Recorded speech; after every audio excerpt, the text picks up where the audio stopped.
membuka baju dan celana dalam saudara Vina, kemudian saudara Andi menutup mulut saudara Vina.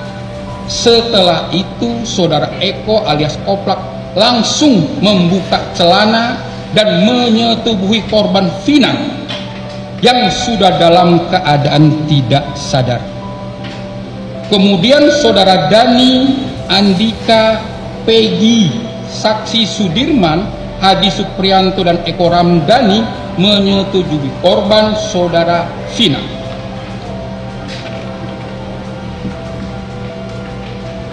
4.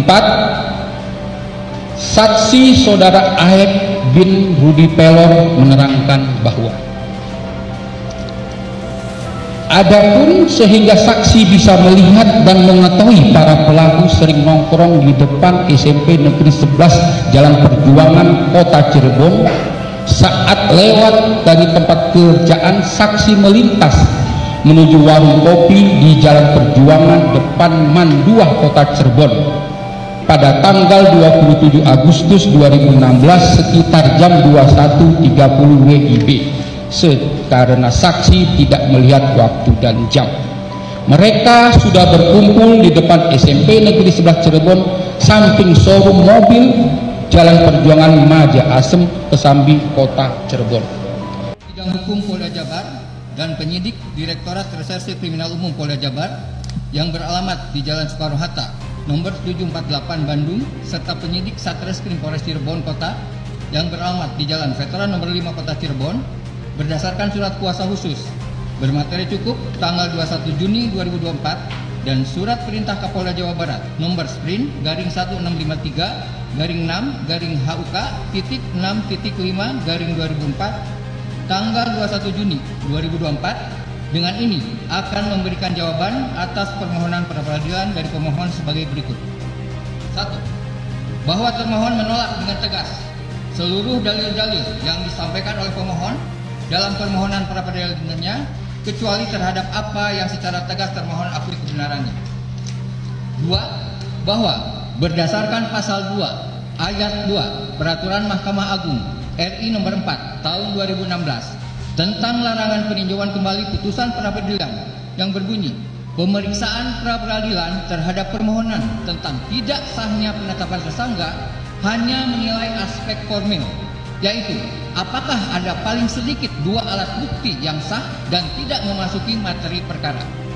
Sehingga terhadap permohonan pra-peradilan akuo adalah hanya memeriksa dan menilai aspek formil terhadap penetapan tersangka yang dilakukan oleh termohon, yaitu apakah ada paling sedikit 2 alat bukti yang sah yang tidak memasuki materi pokok perkara dugaan tindak pidana yang dilakukan oleh pemohon. 2. Bahwa sebelum termohon menjawab mengenai pokok materi yang dipermasalahkan oleh pemohon tentang keabsahan penetapan sebagai tersangka terhadap pemohon, akan termohon sampaikan terlebih dahulu penanganan perkara yang telah termohon tangani sebagai berikut. A. Bahwa berawal dari adanya laporan polisi nomor LP garing 953 garing B garing 8 garing 2016 garing JBR garing Cirebon Kota tanggal 31 Agustus 2016 atas nama pelapor Rudiana tentang dugaan tindak pidana kekerasan terhadap orang atau benda dan atau pidana atau tindak pidana penganiayaan dan atau tindak pidana memaksa seorang wanita bersetubuh dan atau pembunuhan sebagaimana dimaksud dalam pasal 170 KUH pidana, junto pasal 351 KUH pidana, junto pasal 285 KUH pidana, junto pasal 338 KUH pidana. Pelapor melaporkan adanya dugaan tindak pidana pengeroyokan dan atau penganiayaan yang dilakukan para pelaku terhadap 2 orang korban yang salah satunya merupakan putra dari pelapor, yaitu Muhammad Rizky Rudiana. Berdasarkan laporan polisi yang dibuat, pelapor menyampaikan kronologis kejadian bermula pada hari Sabtu tanggal 27 Agustus 2016 sekira jam 21.30 WIB, korban Muhammad Rizky Rudiana dan Vina beserta 8 orang lainnya dengan mengendarai 5 sepeda motor menuju arah pulang dari kota Cirebon menuju Kecamatan Talun, Kabupaten Cirebon. Namun, ketika melewati jalan Majasem, tepatnya di depan Alfamart Majasem, berdekatan dengan SMP 11 Majasem, kedua korban dan teman yang lainnya dilempari dengan batu oleh orang yang tidak diketahui identitasnya yang berjumlah kurang lebih 11 orang sambil mengejar. Kemudian, kedua korban dan rekan korban lainnya semuanya tancap gas sepeda motornya masing-masing karena takut para pelaku mengejar dari belakang. Dan terjadi aksi kejar-kejaran. Tepat di jalan flyover Pangeran Cakrabuana, Desa Kepongpongan, Talun, Kabupaten Cirebon, para pelaku memepet sepeda motor kedua korban yang sedang berboncengan. Dan para pelaku tersebut langsung bersama-sama mengeroyok dengan memukuli menggunakan bambu dan menusuk menggunakan samurai terhadap kedua korban. Karena pada waktu itu posisi korban berada paling belakang, tertinggal oleh teman lainnya. Atas kejadian tersebut, korban Muhammad Rizky Rudiana mengalami luka pada bagian pelipis kiri akibat pukulan benda tumpul, dada berlubang akibat ditusuk senjata tajam berupa samurai pada bagian muka serta beberapa luka memar. Dua korban meninggal dunia di TKP serta dibawa ke Rumah Sakit Gunung Jati, Kota Cirebon. Atas perbuatan pelaku tersebut, pelapor, Saudara Rudiana sebagai orang tua korban tidak terima dan selanjutnya melaporkan ke Polres Cirebon Kota guna pengusutan lebih lanjut. B. Laporan polisi nomor LP garing 953 garing B garing 8 garing 2016 garing Jabar garing Cirebon Kota tersebut ditindaklanjuti oleh penyidik Polres Cirebon Kota melakukan penyelidikan dan penyidikan terhadap dugaan tindak pidana yang terjadi pada peristiwa tersebut hingga ditetapkannya 8 orang pelaku sebagai tersangka. Pada tanggal 3 September 2016, atas pertimbangan pimpinan, selanjutnya penanganan penyidikan dilimpahkan kepada penyidik Ditreskrimum Polda Jabar. Atas pelimpahan penyidikan tersebut, penyidik Ditreskrimum Polda Jabar melanjutkan penyidikan yang dilakukan oleh Polres Cirebon Kota, sehingga total pelaku yang ditetapkan sebagai tersangka menjadi 11 orang. Dan penyidik Polda Jabar telah melimpahkan berkas perkara ke dalam 3 berkas. 1. Berkas atas nama anak berhadapan dengan hukum, saka tatal, dan telah diputus oleh pengadilan yang sudah mempunyai kekuatan hukum tetap berdasarkan A. Salinan putusan Pengadilan Negeri Cirebon nomor 16 garing Pidsus strip anak strip garing 2016 garing PN. Apakah termohon sudah siap sekarang dengan jawabannya? Ya, silakan. Izin yang mulia, sesuai dengan peraturan yang telah kita sepakati, BU akan melanjutkan jawaban besok yang mulia. Baiknya, Aceh. Bisa ditanggapi. Besok rencananya jawaban replika dan butik ya. Sedang kita lanjut.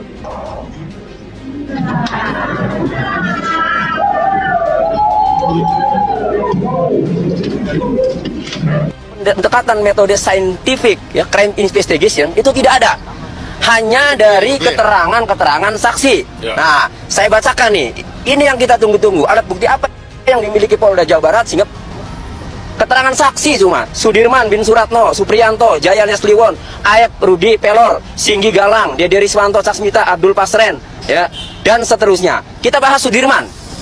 Sudirman, ya, di dalam jawabannya itu menyatakan bahwa Peggy alias Perong datang ke SMP 11 Perjuangan ikut minum ciu dengan menggunakan motor smash. Tetapi kemudian di keterangan berikutnya yang dituangkan, Sudirman masih mengingat-ingat ciri-ciri Peggy Perong itu Peggy Setiawan. Masih mengingat-ingat ciri Peggy Setiawan.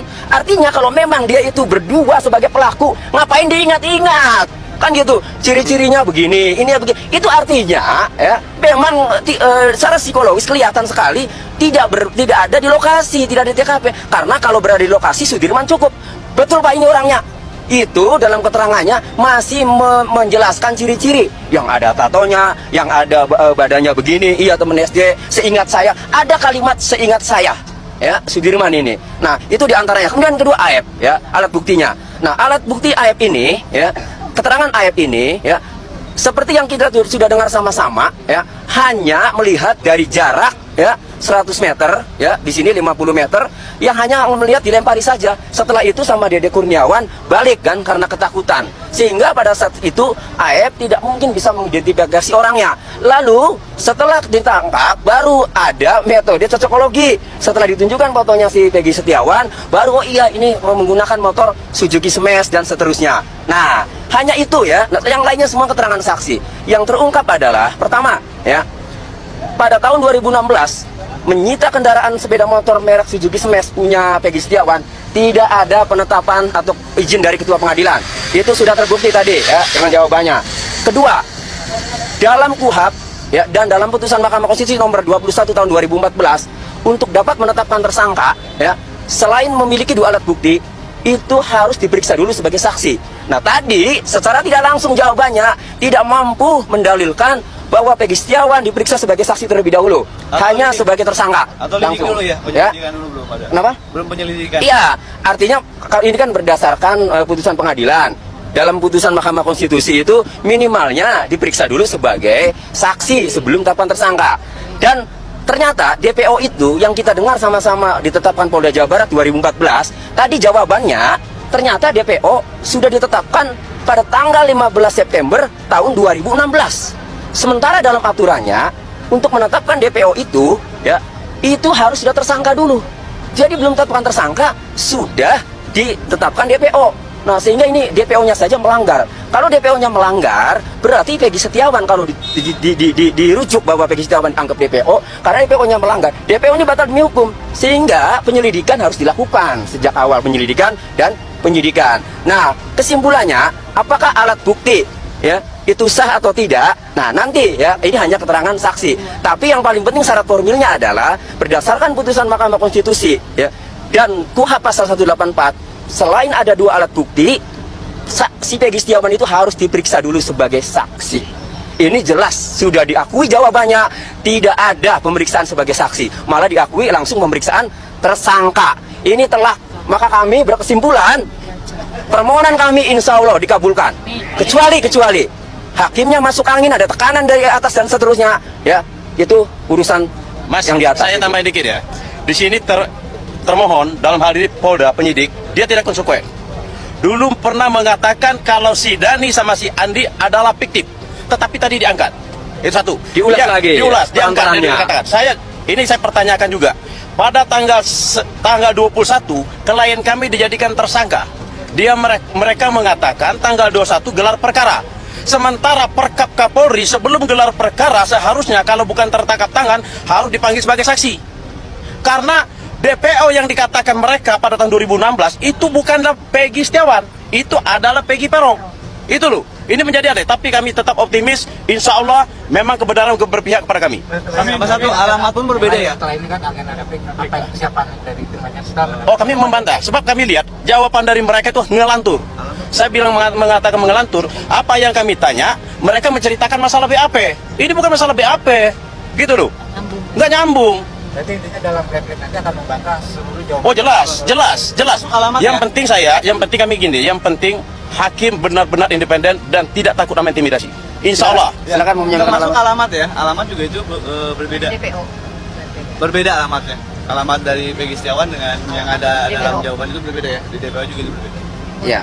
Jadi gini ya, kami ini optimis kecuali tadi ya. Kecuali hakim ada tekanan atau ada pesanan, ya kami nggak tahu. Tapi kalau dilihat dari jawaban, yang paling penting, yang paling formal itu adalah pemeriksaan Peggy Setiawan sebagai saksi sebelum ditetapkan tersangka. Itu tidak dilakukan, padahal itu putusan MK ya nomor 21 tahun 2014 tanggal 15 September 2015 itu.